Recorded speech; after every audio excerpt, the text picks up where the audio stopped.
안녕하세요. 대형 멘토 황대근입니다. 오늘은 대한해운 함께 살펴보도록 하겠습니다.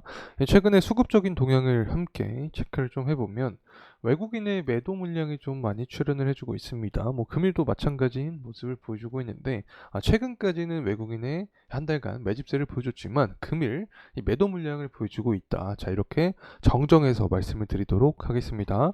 이 대한해운 같은 경우는 사실 밸류적인 측면이 좀 부각이 돼 주면서 해운조 중에서 흥해운 다음에 차기적인 순환매가 돌면서 상승에 대한 모멘텀을 받아주었다. 자, 이렇게 말씀을 드렸고, 이 기업의 BPS 측면을 제가 분석을 드리면서 주가와의 이 관계에 대해서 한번 말씀을 드렸던 기억이 납니다. 이 당시에 BPS와도 대한해운의 주가가 괴리가 굉장히 큰 구간이었다. 그래서 한 60% 가량 차이가 나는 구간에 속해 있었기 때문에 밸류적인 측면도 매력적이지 않나 이런 말씀을 드렸는데 그 분석이 지나고 나서 대략적으로 한 4월 달부터로 기억을 하고 있습니다. 4월 29일부터 지금까지 최근까지 정말 강한 상승에 대한 모멘텀을 받아주었다. 자, 이렇게 말씀을 드릴 수 있을 것 같습니다. 실제로 RSI 수치를 보더라도 단기간에 빠르게 상승하는 모습을 보여줬기 때문에 과매수 구간에 도달한 이후에 차익 실현 물량이 나와준 상황이었다. 이렇게 설명을 드립니다. 실제로 매물대가 많이 쌓여 있던 구간이죠. 대한해운 같은 경우에는 21년부터 해서 22년, 23년까지 쭉 투자에 대한 심리가 많이 반영이 되었던 구간이 존재를 했습니다. 때문에 윗꼬리가 출현을 해주면서 차익 실현 물량까지 발생을 했다는 점 개인적으로 생각을 합니다.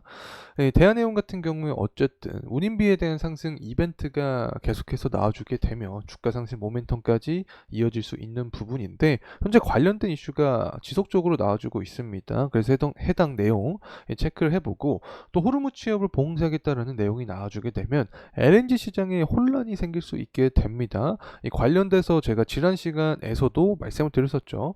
대한해운의 매출 비중을 보게 되면 LNG에서도 나온다. 그래서 천연가스의 움직임도 살펴봐야 된다. 이런 식으로 설명을 드렸는데 LNG 시장에 혼란이 나오게 되면 대한해운의 주가도 상승 탄력을 받을 수 있게 됩니다. 왜냐하면 큰 그림으로 봤을 때 이 부분이 운임비 상승 이벤트까지 연결이 되니까.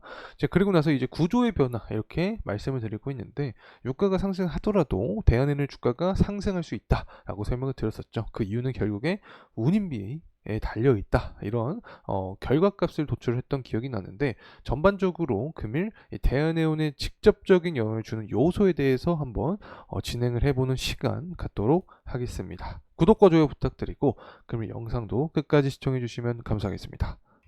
일단 현재 정세적인 분위기가 그렇게 좋진 않습니다. 이스라엘이 또다시 공격을 했다라는 이야기가 나와주고 있는 상태이고 중동발 해상 운임 그리고 유가가 동시에 상승할 수 있다라는 또 내용들이 나와주고 있습니다. 만약에 우리가 우려를 했던 부분이긴 하지만 이란이 호르무 취업을 통한 해운 운송을 잠재적으로 봉쇄할 경우 세계 LNG 시장이 혼란에 빠질 수 있다라는 그런 내용들이 나와주고 있습니다. 결국에 모두 운임비 상승에 연결이 되는 거죠. 그렇게 되면 이 대한해운의 주가의 상승 탄력까지 이야기를 할 수 있다는 점 말씀을 드립니다. 그리고 나서 제가 앞서서 타이틀에 이 해운주 내에서 순환매가 지속이 되는 건가, 순환매가 이루어질 것인가 라는 이런 의문점을 던졌는데 일단은 이 흥해운, 처음에 흥해운이 먼저 상승을 해줬던 모습을 보여줬습니다.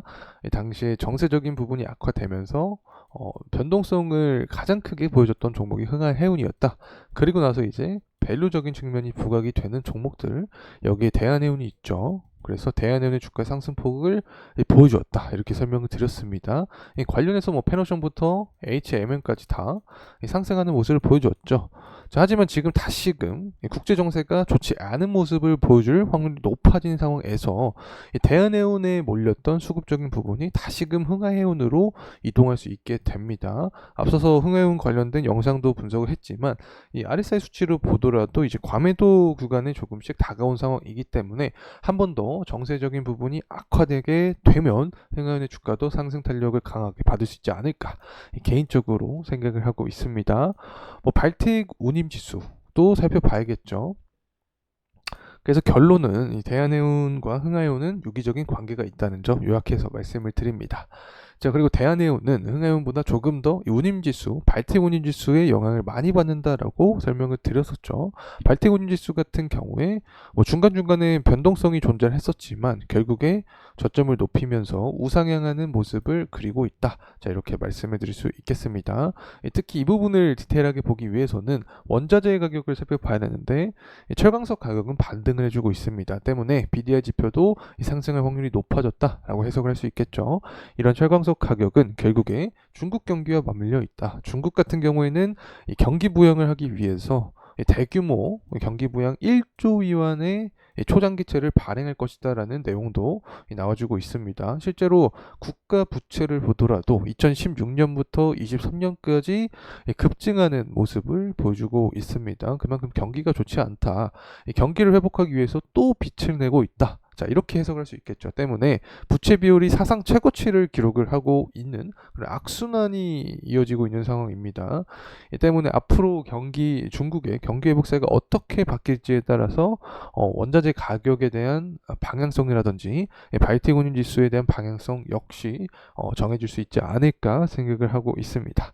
자, 이제 가격적인 흐름세 함께 살펴보도록 하겠습니다. 뭐 요약해서 설명을 드려보면 지금까지 주가가 상승했던 시기에는 해상 운임이 상승할 때 상승했다. 그리고 전쟁 리스크가 부각을 했을 때 대한해운의 주가도 상승하는 모습을 보여주었다.